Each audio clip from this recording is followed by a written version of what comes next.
Bowie-Dick test, dynamic air removal explained. Bowie-Dick test, ipinapaliwanag ang dynamic air removal. Theory.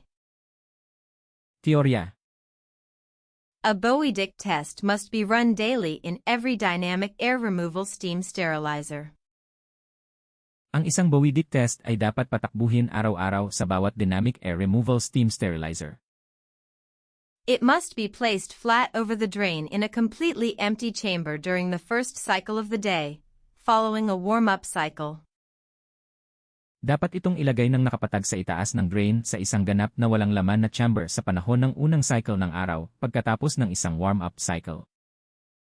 Reality. Katotohanan.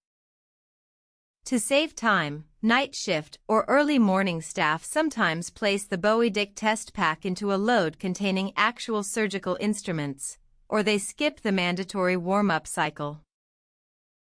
Upang makatipid sa oras, minsan ay inilalagay ng mga tauhan sa night shift o madaling araw ang Bowie-Dick test pack sa isang load na naglalaman ng mga aktwal na surgical na instrumento o nilalaktawan nila ang sapilitang warm-up cycle.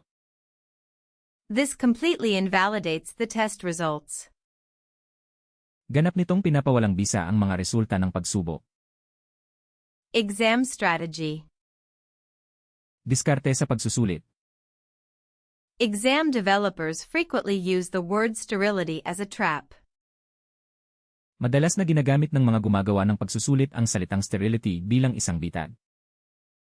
You must remember that a Bowie-Dick test is strictly a mechanical equipment test to detect air leaks and inadequate vacuum, not a test to prove the sterility of the load.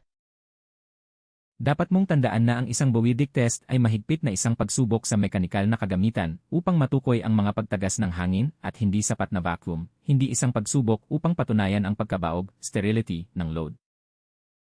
Never select options that describe it as a biological kill test. Huwag kailanman piliin ang mga opsyon na naglalarawan dito bilang isang biological kill test. Core logic. Pangunahing lohika. If the chamber is not properly warmed up, the cold metal walls will condense the steam, preventing the test sheet from changing color uniformly and creating a false failure.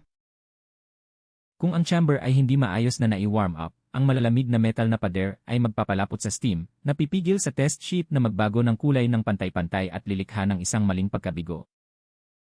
If other instruments are present, they alter the thermal mass and vacuum dynamics required for the accurate detection of air pockets. Kung mayroong iba pang mga instrumento, babaguhin ng mga ito ang thermal mass at dynamics ng vacuum na kinakailangan para sa tumpak na pagtuklas ng mga air pocket. Maglalabas kami ng mas maraming bilingual na video para matulungan ang mga hindi katutubong nagsasalita ng English na mas maintindihan. Mag-subscribe sa channel para mapabilis ang iyong certification journey. Ipagpatuloy ang pagsisikap.